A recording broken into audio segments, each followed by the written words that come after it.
Get a home group, get a sponsor, get in the big book, go to the business meeting, become a part of. That's all I did. The best advice out there. I heard it through the grapevine. Welcome. It's the AA Grapevine half-hour variety hour featuring the collected voices of Alcoholics Anonymous. I'm Don, an alcoholic in Greensboro, North Carolina. And I am Olis, an alcoholic in Oakland, California. Olis. How about you, Olis? I'm really, really good. How are you? I'm doing great. Olis, have you ever heard someone accuse AA of being a cult? Oh, so many times. Yeah, we had a whole meeting about, is AA a cult? Is it not a cult? A friend and a listener, Wake Q, we share gratitude lists. He told me of a share he heard. If AA is a cult, it's the worst cult in the history of cults. True. 1, you can leave any time. 2, we don't want your money and you're limited in how much you can give. And 3, we have no charismatic leaders except for a concept of a God of your own choosing. You know, I don't think a lot of people know that there are limits to the amount of money any one individual can donate to Alcoholics Anonymous. That's right. You are limited. You can't be the big shot in Alcoholics Anonymous. There's no being famous in an anonymous program. We don't accumulate wealth. What is the thing that Bill says in the literature? He who pays the piper calls the tune. It's true. The 12th concept talks about the organization writ large ought never be the seat of perilous wealth or power, right? Well, there it is. Being wildly democratic at every level, the individual level, the group level, the organizational level. And the number one thing a cult needs is a leader. It needs a charismatic leader. We've got trusted servants. They lead, but they're not the ultimate authority here. Who's the authority in AA? The home groups. A home group. God, as you understand God, expressing itself in the group conscience. There you go. Okay. And I also got a text from another friend and listener, Buddy C, on a comment that you made, Alice. Really? You pointed out that the word sponsor is not mentioned in the first 164 pages of the big book. That's right. That made him do a word search of his 4th edition. I love him. Yeah, and he said, of course, it's not there. But the word sponsor is mentioned 70 times in the stories. Yeah, I didn't know that.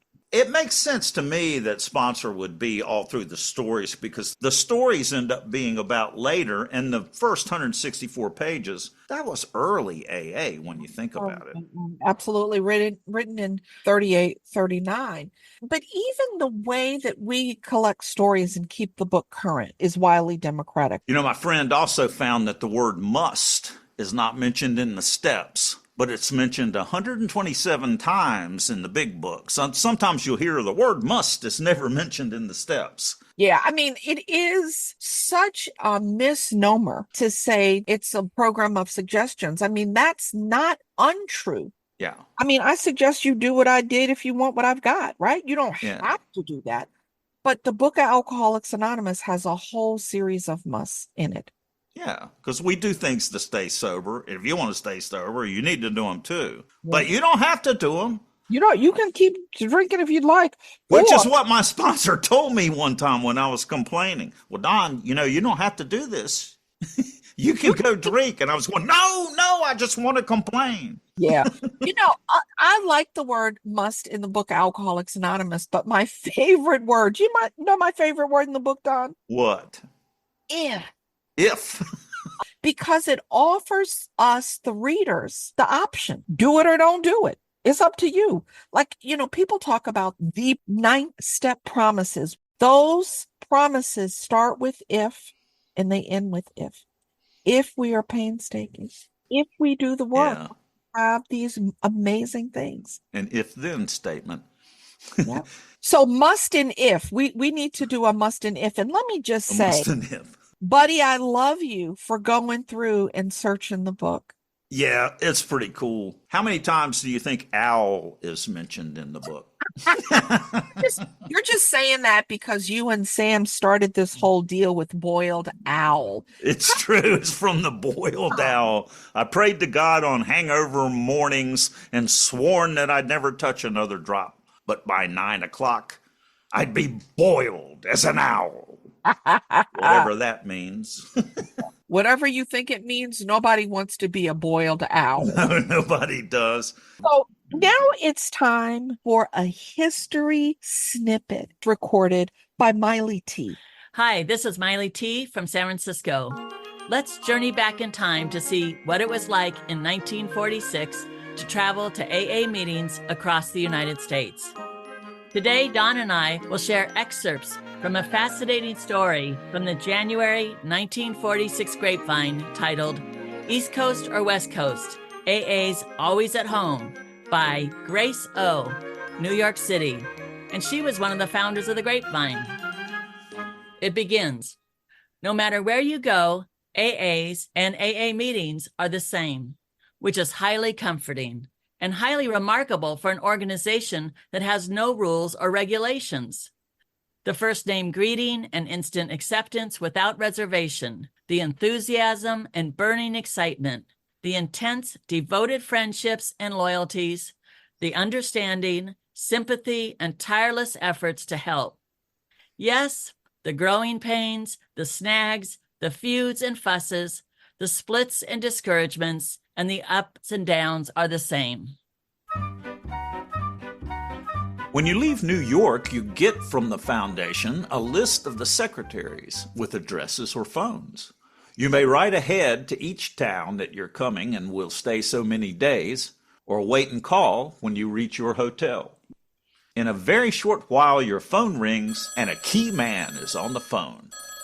He simply wants to welcome you and suggests he pick you up and drive you to a meeting. Or he'd like to drop around with a few other members and talk. Or have lunch and bring along one or two of the lady AAs. Or take you for a drive and show you the wonders of his city. Or ask you to make a 12-step call at a hospital. That tickled me and made me proud. Or, since there happens to be no meeting during the brief stay, why not a bunch of them throw an impromptu meeting in your hotel room or one of their homes? They took me to the Cleveland meeting that was led by one man who talked not only of his history and his rebirth, but on what he totaled up as his main lessons learned to date. A great many AAs feel that the coffee klatch part of the meeting is as vital as the meeting itself, and in some instances more so, as it is the period for intimate and detailed hashing over of cases and personal problems. In Detroit, they drove me to a large and hard-hitting instruction meeting, which lasted 1 hour and included a very sumptuous, wives-supplied sandwich cake coffee conference afterwards. In Chicago, I visited the office, which is superb. From one of the top floors of a skyscraper on State Street, the views are breathtaking. There are 2 small but slick offices and an outer reception room, which is practically a lounge, attractive, restful, and much used. The phones seem to be as busy as the one in New York. A member came in and briefly used one office to write some job-seeking letters. In San Francisco, the club is large, exceedingly cheerful, with rooms for an office, coats, cards, billiards, and the meeting room holds a good 200 or more. There are magazines galore, the start of a good library, and ditto on records, and it's open from noon till midnight. And in most cases, a handful of people did the work, and a smaller handful keeps it going and gets most of the criticism. But, as Ray H. Riley observed, not one person who sawed boards, painted partitions, fitted in locks, scraped floors, hauled stuff up that long flight of stairs, or keeps on scrubbing, not one has gotten drunk. They got stiff, sore, chipped, bruised, chapped, grubby, and their feelings hurt, but they've all stayed sober. In Portland, I was given a good history of the local setup, a wonderful account of Bill's trip out there and of Marty's visit last season. In Seattle, we had an impromptu meeting Sunday night of some 20 or so men. And the next afternoon, I met about 9 of the women AAs. They're doing a grand job and have some ambitious and worthy plans afoot. We belong to the most amazing club in the world, that in the company of its members, it's next to impossible to feel blue, desolate, idle, or strange, and that I've come back a far better AA than ever. This has been an AA History Snippet.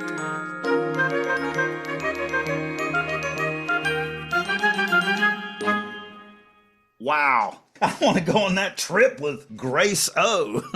This was a part of the Grapevine? Yeah, it's an early Grapevine story, 1946. Ah, right out the Grapevine. So Grace O was visiting meetings all across the country. You know, I do appreciate how little things have changed. Yeah. Well, who's our guest today, Alice? We have Daniel, who's coming to us from Missoula. But first,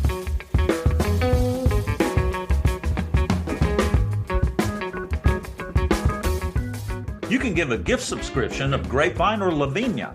Grapevine has a long waiting list of incarcerated members who want one. Get your group, district, area, or AA friends to join in. It's easy. Go to aagrapevine.org and look for Carry the Message at the top of the site.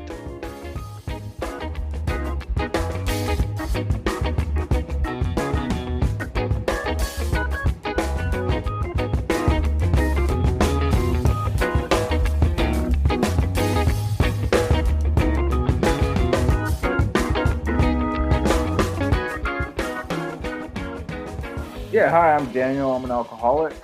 My sobriety date is November 16th, 2015, and my home group is the Missoula group of Alcoholics Anonymous in Missoula, Montana. Woohoo! How many people are in that group? Anywhere from 15 to probably 50 or 70. Wow. Do you guys meet nightly?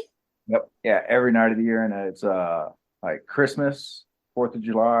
Because I drank every night. There's always a meeting. I went to a meeting in Jupiter, Florida that meets every day of the year, and the name of the meeting is The Longest Day of the Year. Which when you first get sober, you know how long the days are. Yes. There's just a kind of connection that I think you get in a group of people who meet every day. It's easier for me to forget names and faces. Yeah. But it's like when someone shows up every night when they first come in and they show up and then they keep showing up, Yeah. become part of, it's real easy for me to remember them. You have a business meeting?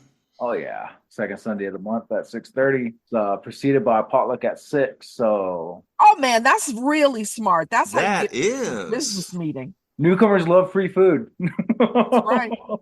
So, Daniel, when did you get sober? November 16th in 2015.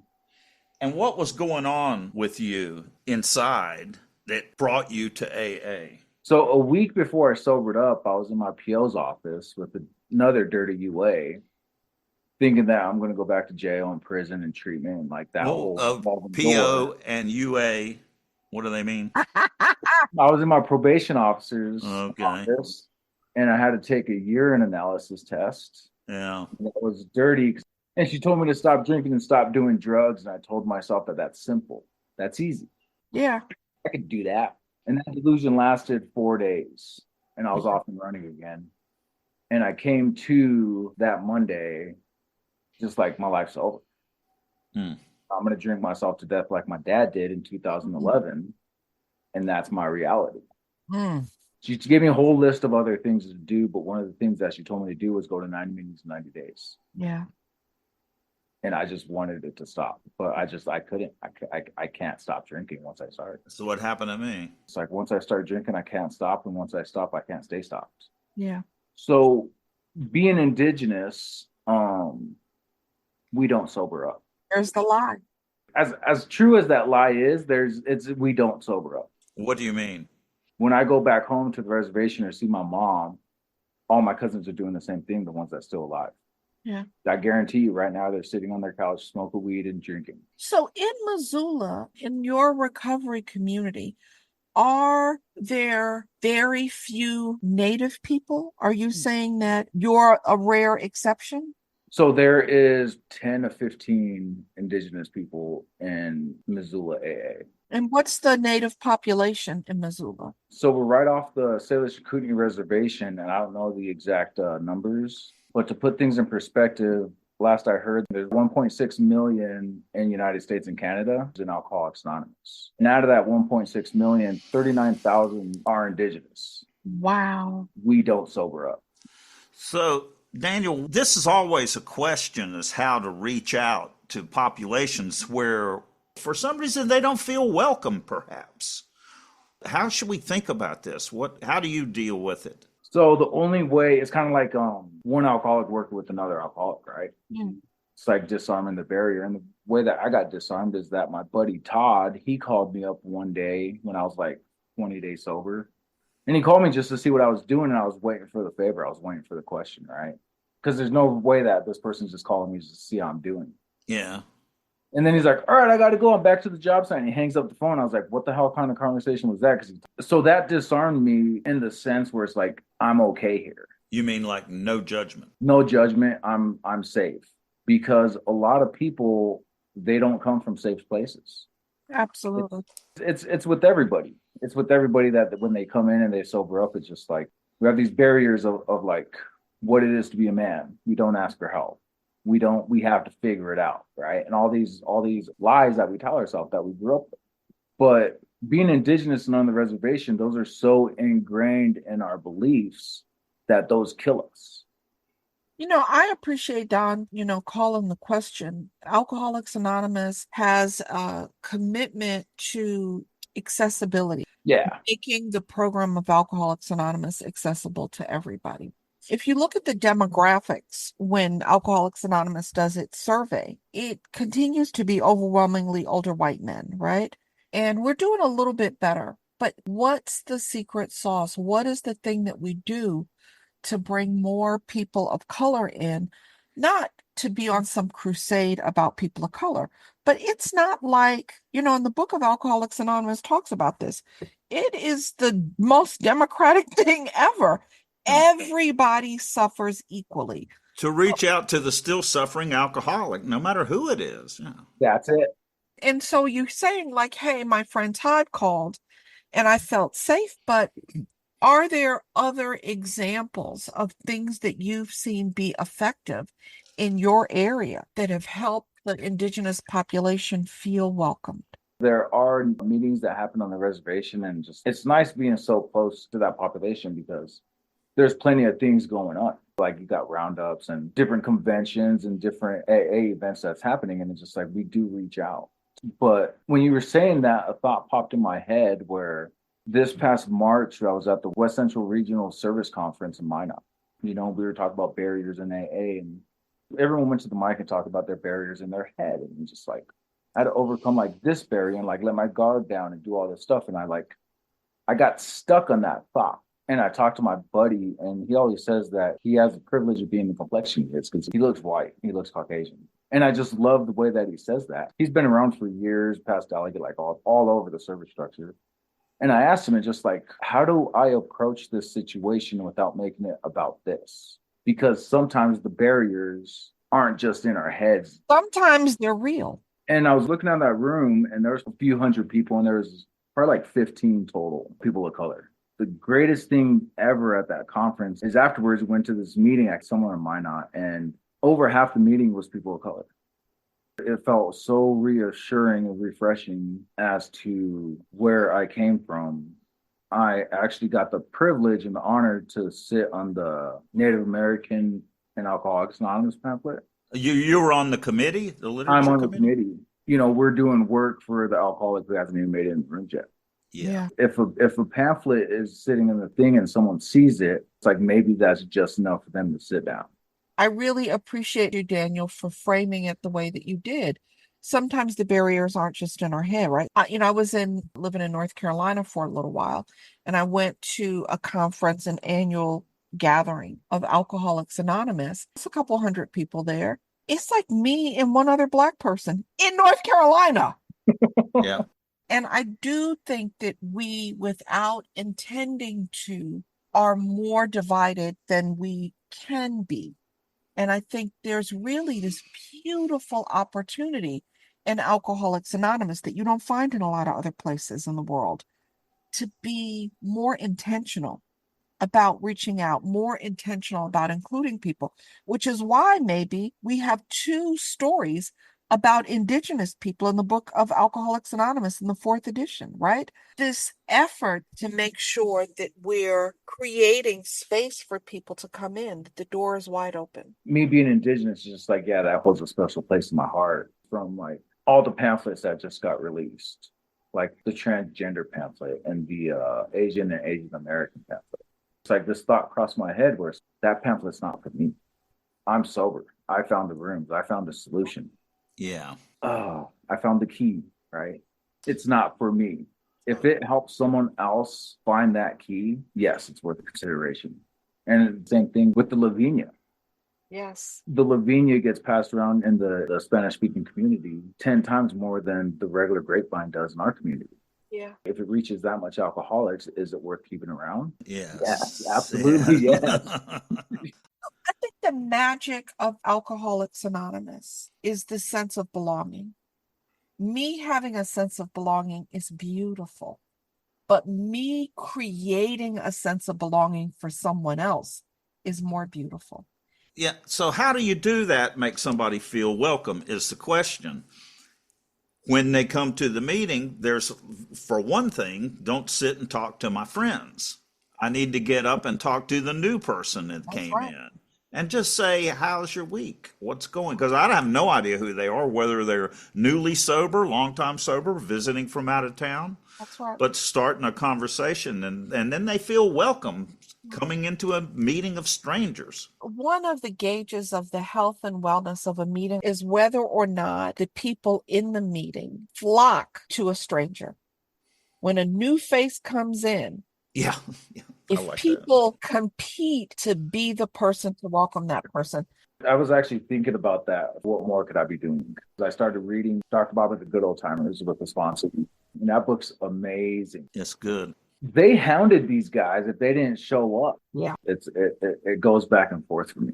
You know, I know that the newcomer's the key. They don't know it.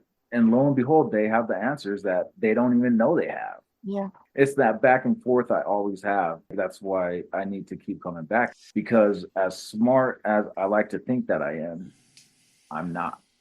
Yeah. Well, Daniel, you said that in the indigenous community, there's a lack of trust of AA is what I heard, that men don't surrender and I don't trust this group. And these are all the feelings that I had coming into AA, exactly the same. I don't trust it, and I can't surrender to a higher power that I don't believe in. And it's all make-believe is what I thought. And tell me how to quit drinking. But I became willing because I became more and more desperate. The longer I went without drinking, the desperation gave me the willingness to surrender and get sober somebody else's way. So what do you say to that struggle? When I first came in here, I got a native sponsor. I don't like to say this, but I still talk to the white people. And I still had all these like racist beliefs that I held onto for years. Because it protected me. You know, it's just like, you guys don't know what it's like. You don't understand what it's like. And then I ended up going to Sacramento at a White Paw conference for Wacky Paw. When I was a year sober, a couple of the people there saw me, and I never met them before. And they just like approached me at this conference. It's just like, hey, there's a street meeting going on at 5:00 if you want to go. And there was a potluck and they had a speaker meeting. And what's a street meeting? A meeting in the underprivileged area of Sacramento. It was like in the ghetto. That's more along the lines where it's like the homeless population come in for a cup of coffee. Is it outdoors or is it? It's inside, but we call it a street meeting because that's the meeting that attracts the homeless people at night. Gotcha. And we don't turn them away because it's just like, oh, you want to warm up for a cup of coffee? Maybe you'll hear something and come back. Yeah. Boy, that sounds similar to Dr. Bob and the Good Old Timers, doesn't it? It's so crazy. I love that book. But I went to this meeting. There's this native man talking, and he tried everything to sober up, and he just couldn't. And he tried like all these different ceremonies and talking to the medicine man. And finally, they told him, it's just like, sounds like you got the white man's disease. Maybe you should try the white man's medicine. And for some reason, when I heard that, it just clicked. It clicked, yeah. All those racist beliefs and that unsafe feeling and the ideas of what I thought it was to be a man, right? In quotation marks, to be a man. All those washed away. And I was able to start with essentially like a clean slate as to what I believe in, as far as like the fellowship goes. You know, one of the acronyms for fear that I learned in Alcoholics Anonymous is false evidence appearing real. I love that so much. And, you know, Don, when you were saying, like, you know, I came in and I had a lot of the same fears that I hear you, Daniel, talking about. And certainly I had as a Black woman coming in. But I do want to just put out for people's consideration, like when you come from a historically, structurally oppressed group where you really have been intergenerationally harmed by the systems, it's not false evidence. Like really, really, my people were enslaved. Really, really, indigenous people were put off there. Like really, really, things happened. Yeah. And there's, for me at least, there's been this additional spiritual work that I've needed to do to have faith that coming in to a program that does not always have people that look like me in it, that the power that I believe in is going to keep me safe, is going to protect me. And it certainly happened to me. Even if people are unkind because I look different, because I am Black in meetings and they treat me different or they say different things, it happens, right? Because it's not Wellness Anonymous, it's Alcoholics Anonymous. It doesn't mean AA is bad, right? It means that people are still struggling and I don't have to suffer anymore because of that. Does that make any sense to you, Daniel? 100%. It's like these racist beliefs that I've encountered in my life, even in sobriety, even in the rooms. It's my desperation for not wanting to drink. Yeah. Why I keep coming back. 7 months in sobriety, I started doing concrete, fell off a wall, broke my leg, compound fracture, bam, out of work for 9 months, multiple surgeries, and I'm hobbling around Walmart. And I'm living with Todd at this point, and I'm like hobbling around. We're getting groceries, and I get excited about like some kind of sandwich I wanted to make. And I walked up, I get over there, and he's like, "What's her problem?" And starts cussing around Walmart. And he's like, "What's her problem?" Like, da da da. And I was like, "What are you talking about, dude?" He's like, "The way she just looked at you when you walked over there, just like, why are you in this store right now?"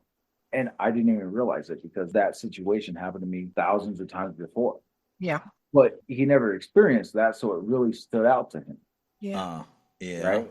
It's those experiences that happen time and time again from people of different race that reinforce that belief that I'm not welcome here. Yeah. And when people come in, it's just like, yeah, it's just like I 100% know that I'm welcome in every single meeting Absolutely. that I go into and I'm home. Yeah. But how do we carry that on to a newcomer that still has all those beliefs reinforced? So how would you talk to him? I approach them and I just ask them how they're doing. I talk to them just like they're anybody else. Yeah. We are just people. Society has deemed it necessary for us to communicate with each other to address those situations. All those years ago, what happened is just like, just like whatever, X, Y, and Z, broken treaties, slavery, just like we as society deemed it necessary to talk about those. But when you're fresh, when you're a newcomer, just like you don't want to talk about that. Right. My life fucking sucks right now. I'm just trying not to drink today. Yeah. And it's one of the miracles of Alcoholics Anonymous. Overwhelmingly, when you come in, people understand the spiritual hell that we're in. And people give you rides, will save you a seat, will bring you coffee. People will do anything in Alcoholics Anonymous to help us get in from out of the cold. I mean, it's just been so beautiful to talk to you, Daniel, and to hear about your journey. Thank you. Yeah, and all the work you are doing, helping to create the pamphlet, reaching out to other communities. It's wonderful. So like I said, it's just like, I know that the indigenous population doesn't sober up, but how can I convey that fact to people that don't know, that don't understand, because here I am sitting in my. You are proof that it's not true. It's not true, but statistically speaking. I mean, how is this different from I'm an artist? And artists have to have their addictions, their pain, to be able to be creative. That was a firm belief in my head. I'm going to lose all my creativity if I quit drinking. And it wasn't true. Yeah. I remember when I first sobered up, there's like a whole core group of people that were there every night. The meeting opens at 7, they're there at 7:01. Right? Then they just hang out for the hour, for the meeting before the meeting, as they call it.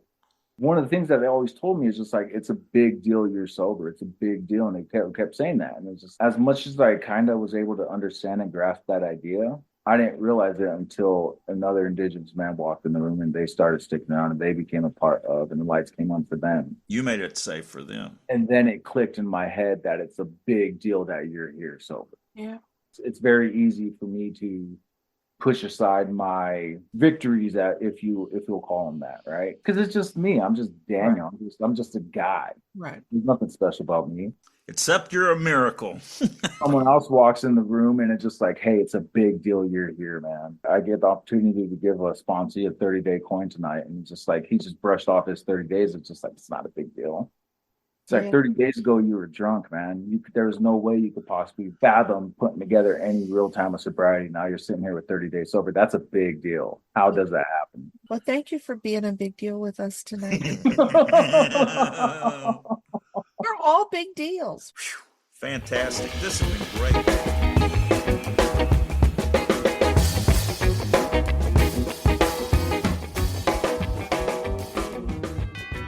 The Grapevine and Lavinia apps are now available for both iOS and Android phones. To get yours, go to the App Store on your phone and search for AA Grapevine or Lavinia. I'm at the very wit's end. Cuckoo. When I was first sober, I bought a universal remote control for my home entertainment system. How do you like it? Well, imagine my disappointment when I found out that I still could not control the universe.